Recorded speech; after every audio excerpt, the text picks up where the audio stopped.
Hello everyone, and welcome back to the channel NPA Discovery, where we go beyond the headlines, beyond the movie posters, and beyond the carefully polished public image to discover the complicated human stories behind some of the most unforgettable names in entertainment. Today, we are talking about Clint Eastwood. For more than half a century, Eastwood has represented something almost mythological in American cinema. The narrowed eyes. The quiet voice. The man who rarely needs to raise his volume because the room already knows who is in control. He became the mysterious gunslinger of the Western. He became the uncompromising police detective. He became the director capable of turning intimate human tragedies into Academy Award-winning films. And eventually, he became something even rarer, an actor who successfully transformed himself into one of the most respected filmmakers of his generation. But there is another Clint Eastwood story. One that does not fit neatly into a movie trailer. It is a story involving ambition, extraordinary luck, relentless persistence, complicated marriages, long-term affairs, fractured friendships, public lawsuits, bitter accusations, and people who claimed that being close to Clint Eastwood could be both exhilarating and emotionally devastating. And that is where I partly agree with the provocative idea behind today's story. Eastwood's professional life is astonishing. But his private life is far more difficult to celebrate without qualification. The same independence that may have helped him conquer Hollywood appears, at least in many accounts of his personal relationships, to have created enormous pain for the people who became emotionally attached to him. That doesn't erase the films. It doesn't cancel the achievements. But neither should great filmmaking automatically erase complicated behavior. Human beings are rarely that simple. And perhaps that is the most interesting reason to study Clint Eastwood, because his life forces us to confront a question Hollywood often encourages us to avoid: what happens when the qualities that make someone powerful in one part of life become destructive in another? Before we get into this remarkable story, please take a moment to like the video, share it with someone who loves classic Hollywood, and subscribe to the channel. Your support helps us continue creating deeper stories about the people behind the legends. And trust me, you will want to stay until the end, because Eastwood's journey is not simply about fame or romance. It is about something much larger. It is about what success can give a person, and what success can never protect them from losing. When we look backward at someone as famous as Clint Eastwood, there is a strange temptation to imagine that success was somehow inevitable. We see the finished product. We see the Oscars. We see decades of movies. We see a face that became recognizable across the world. And because we already know how the story ends professionally, we unconsciously rewrite the beginning. We assume somebody must have recognized his extraordinary acting ability immediately. That was not the case. Clint Eastwood's entry into Hollywood was much less romantic. According to the accounts surrounding his early career, Eastwood attracted attention largely because of his appearance. A cameraman reportedly noticed him while Universal Pictures personnel were at Fort Ord and believed that the young man had the physical presence of someone who belonged on screen. That observation eventually brought Eastwood to filmmaker Arthur Lubin. This moment is worth examining carefully because it reveals something important about success. Talent and opportunity do not always arrive in the correct order. Sometimes opportunity arrives first. Sometimes you are invited into a room before you are actually prepared to perform inside it. And then everything depends on what you do next. Lubin apparently saw potential in Eastwood's appearance. Then Eastwood auditioned. And suddenly the glamorous fantasy collided with reality. He was not yet an accomplished actor. He needed training. He needed technique. He needed experience. In other words, Hollywood had opened the door for him, but he had not yet developed the ability required to walk confidently through it. Many people would have interpreted that first disappointment as proof that they did not belong. Eastwood seems to have interpreted it differently. He continued. That decision sounds incredibly simple when summarized decades later. But persistence is easy to romanticize after someone succeeds. It feels completely different while you are failing. Imagine being the future Clint Eastwood without knowing you are the future Clint Eastwood. You walk into audition after audition. People reject you. Directors don't see what you hope they will see. You are not producing the performances you know you need. There are no Oscar speeches waiting in the room. There is only uncertainty.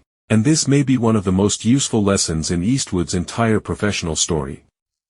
Your current level of skill is not necessarily your permanent level of skill. A poor beginning is not automatically a final verdict.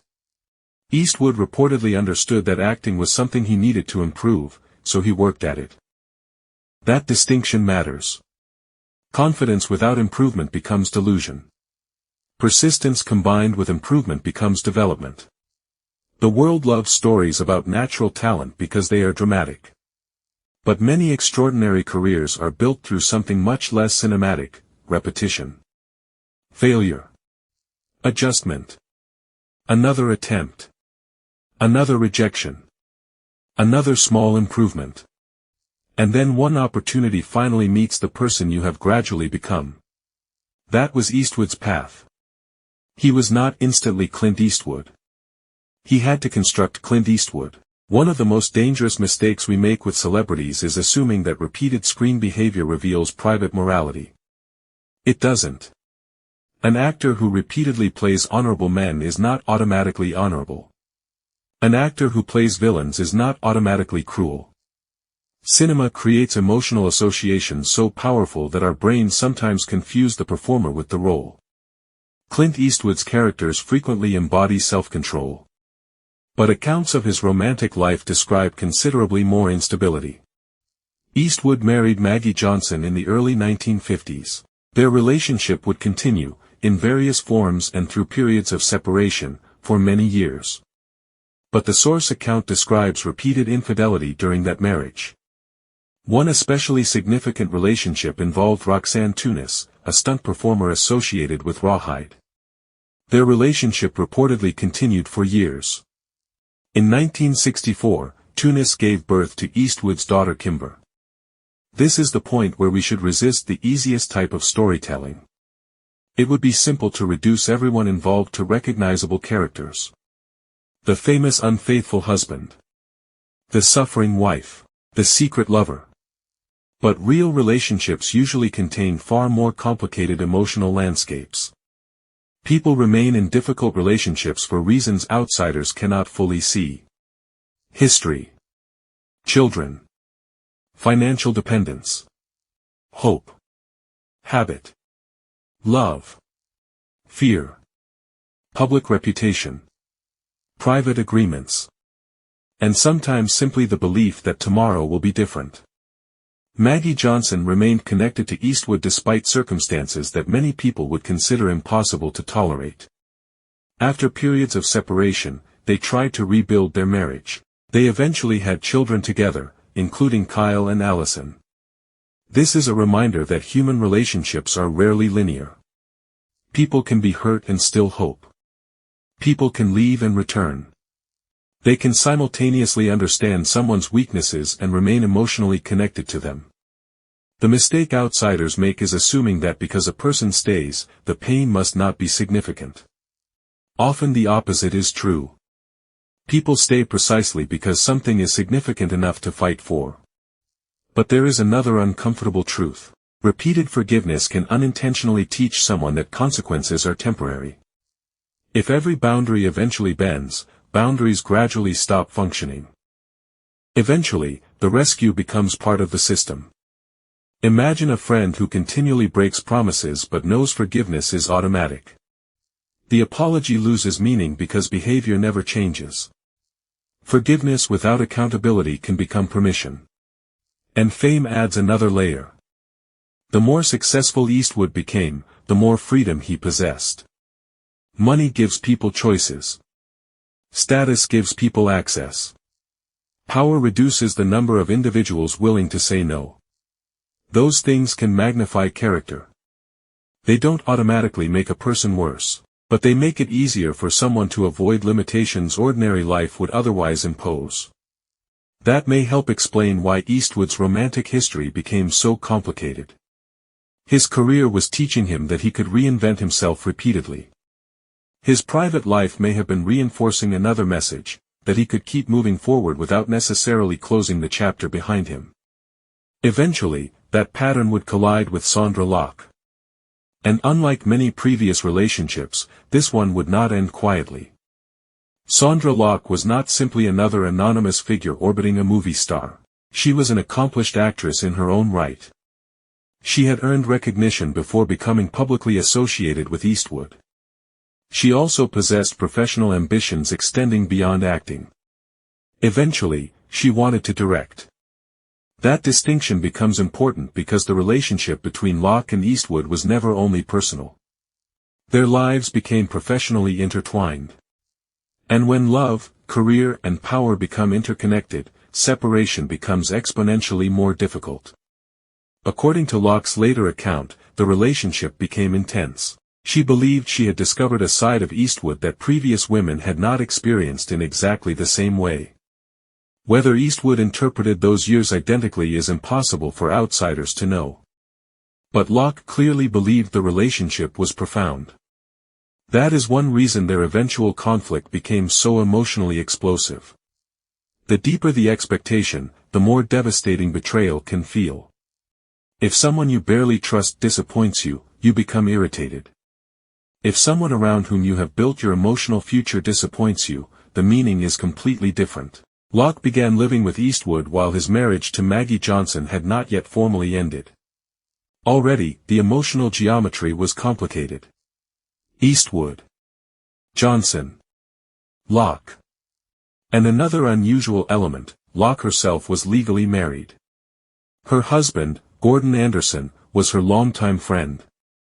Locke described that marriage as unconventional rather than a traditional romantic partnership. Eastwood apparently understood the arrangement.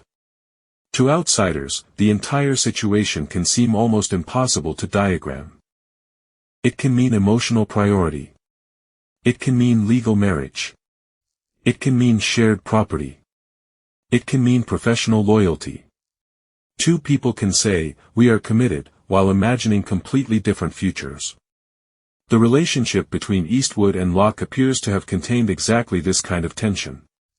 People around Eastwood reportedly believed he was deeply attached to Locke during important years of their partnership. But accounts also describe Eastwood as continuing relationships with other women.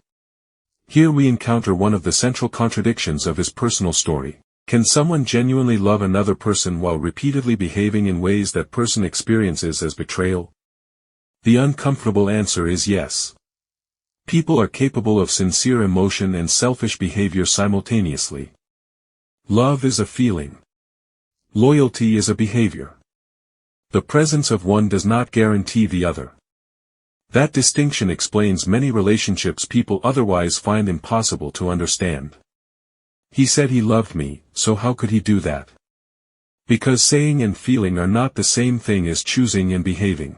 A person may possess strong emotions without possessing the discipline required to protect them. Eastwood's films often celebrate disciplined men. His romantic life, at least according to the accounts surrounding it, tells a much messier story. If Eastwood and Locke had simply been two private citizens, their eventual breakup would probably never have become a cultural story. But Hollywood introduced an additional force, professional dependency. Locke appeared with Eastwood in multiple films. Over time, she also pursued directing. The relationship therefore existed on several levels simultaneously. Romantic, financial, creative, professional, social. When one person possesses significantly greater industry power than the other, separation becomes more complicated. That does not automatically mean every professional decision is malicious. But it creates a structural imbalance.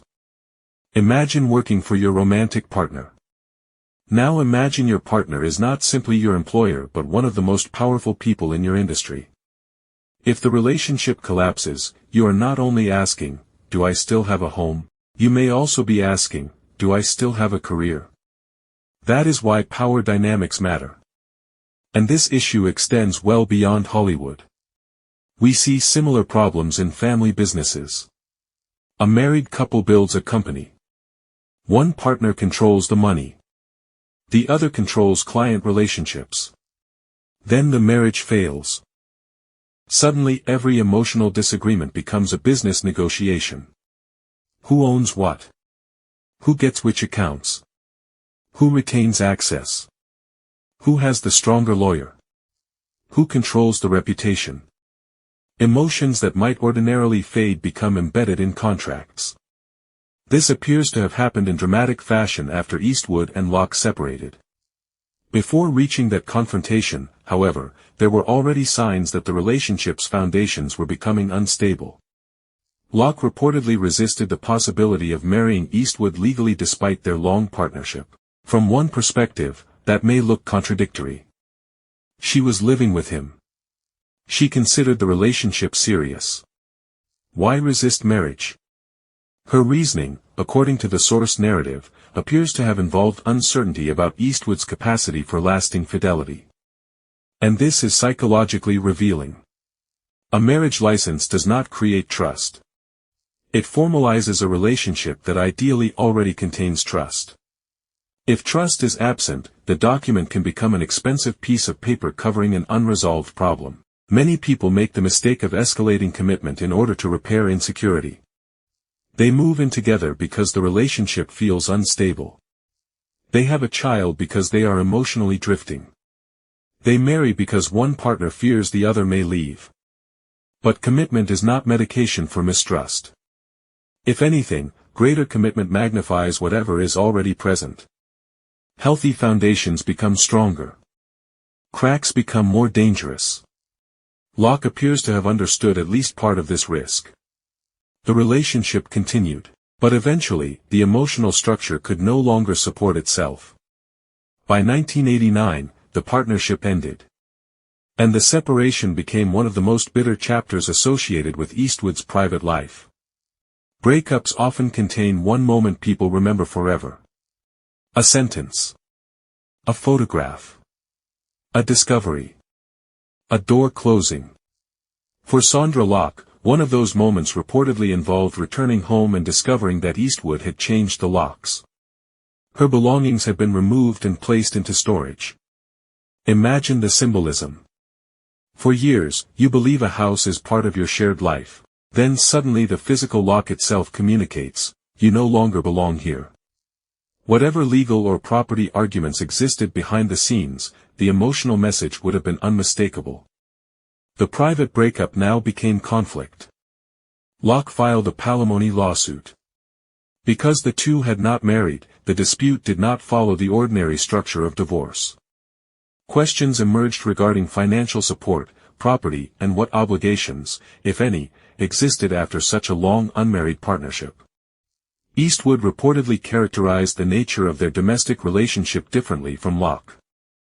That disagreement matters because memory is rarely neutral during a breakup. Two people can live through the same decade and construct completely different narratives about what the relationship meant. One person says, "We built a life." The other says, "We lived together." One person says, "I sacrificed my career for us." The other says, "I helped your career." One says, "You promised." The other says, "I never made that promise." Courtrooms are uncomfortable places to resolve emotional history because courts require evidence, definitions, and enforceable obligations. Love rarely develops using legal vocabulary. No couple begins a romantic evening by saying, "Before we proceed, please specify the precise contractual meaning of emotional commitment." Yet when relationships collapse, ambiguity becomes expensive. This is why the Eastwood-Locke conflict became much more than celebrity gossip. It exposed a universal problem. Human beings often make enormous life decisions based on assumptions that have never been formally discussed. A partner gives up a job, moves cities, helps build a business, raises children, supports someone's ambitions. Years later, one person may consider those choices contributions to a shared future. The other may interpret them as voluntary personal decisions. Neither interpretation necessarily feels dishonest to the person holding it. And that is exactly why clarity matters before crisis. During the legal struggle, Locke received devastating news unrelated to Eastwood. She was diagnosed with breast cancer. That changes the emotional scale of the story immediately. Romantic betrayal is painful.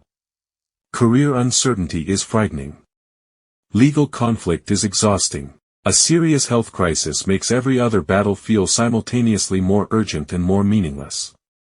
Locke underwent treatment while the dispute continued. Eventually, the case was settled. Part of the agreement involved financial terms, but another element would later become the center of a second major conflict. A development deal with Warner Brothers. On paper, it appeared to offer Locke an opportunity to continue directing. For someone fighting to establish herself as a filmmaker, that could have represented not merely money but professional survival. But Locke later argued that the deal was not what it appeared to be. And that allegation would push the story into even darker territory.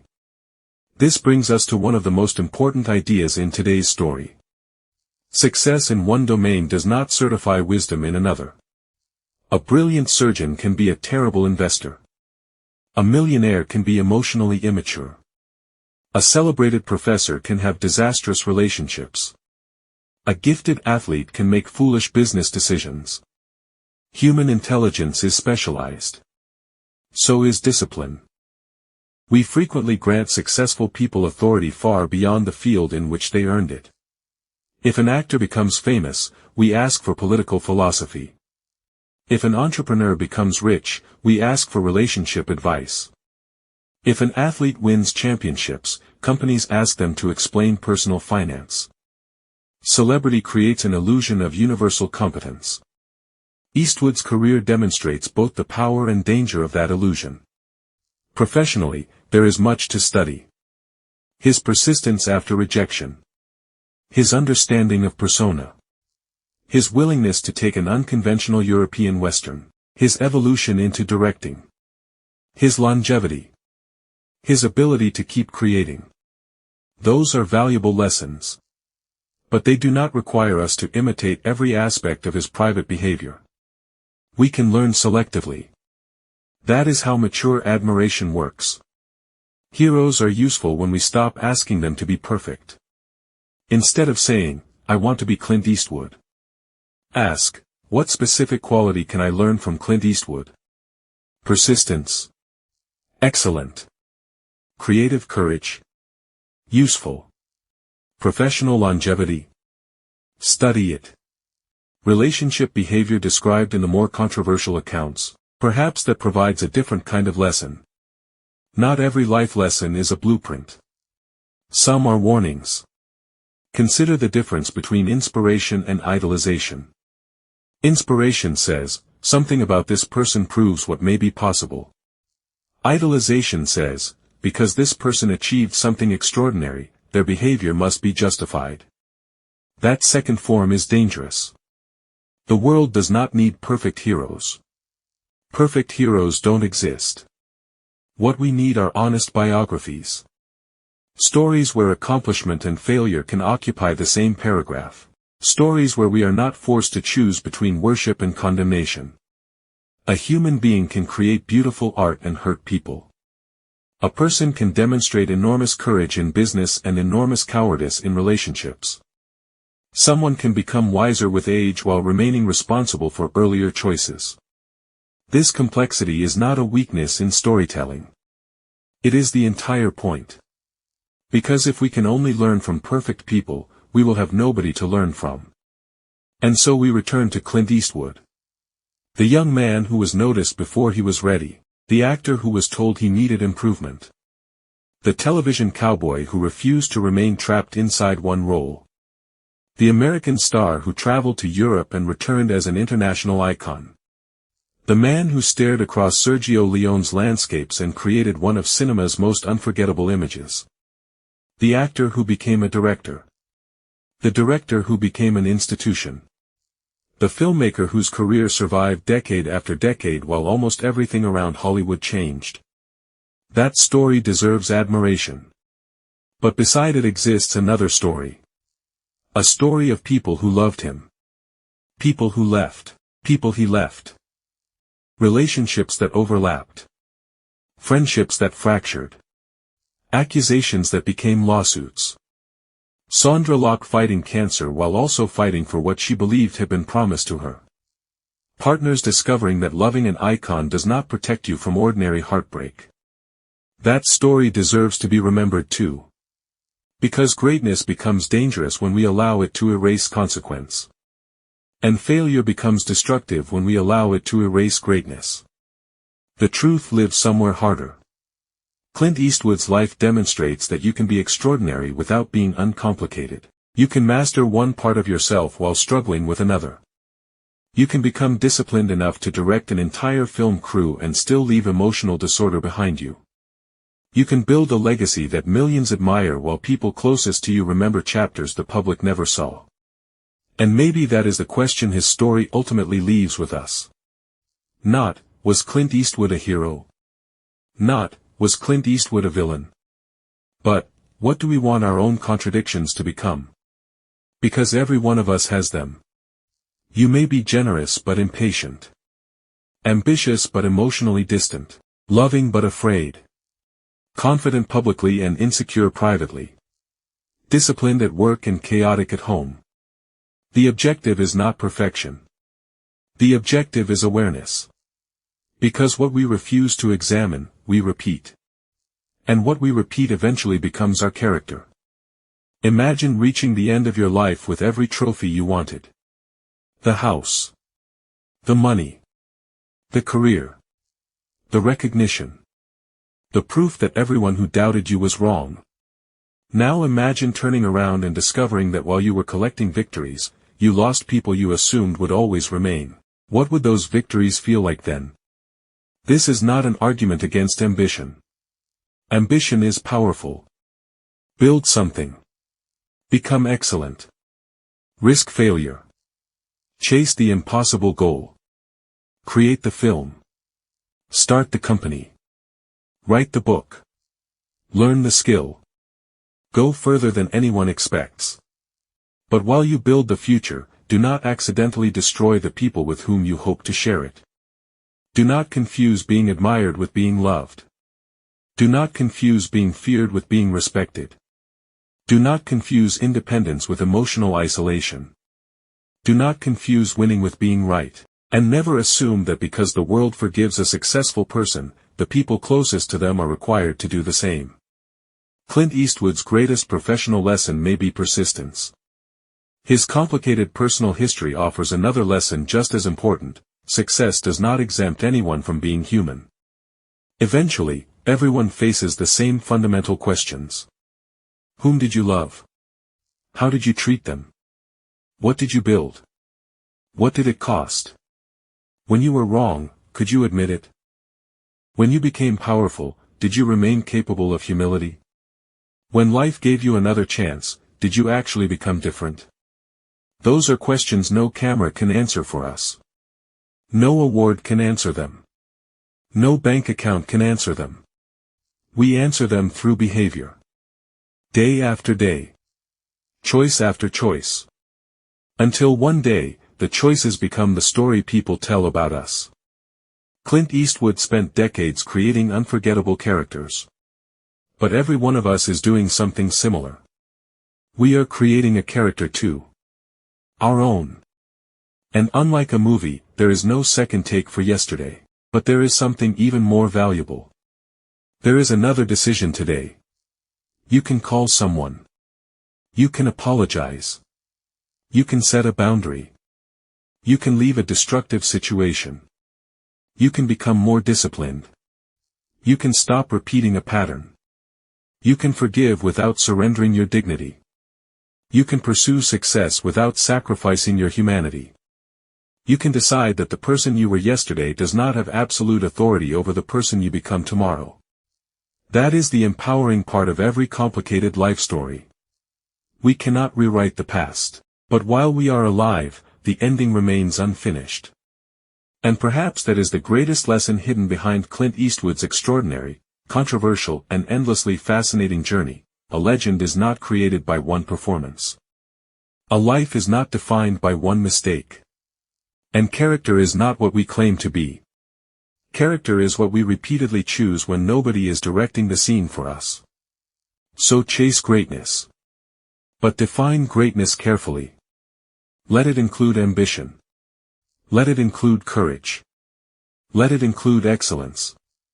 But also let it include loyalty, accountability, compassion, self-awareness, and the strength to change. Because one day, the applause will stop. The room will become quiet. And in that silence, what remains will not simply be what you achieved. It will be who you became while achieving it. That is the legacy worth fighting for. If you enjoyed this deeper look at Clint Eastwood's life, career and complicated personal legacy, give the video a like, share your perspective in the comments, and subscribe to the channel for more stories about the human beings behind Hollywood's most unforgettable legends. And I want to leave you with one final question. If someone made a film about your life decades from now, what would you want the final scene to say about the person you became? Thank you for watching. And I'll see you in the next story.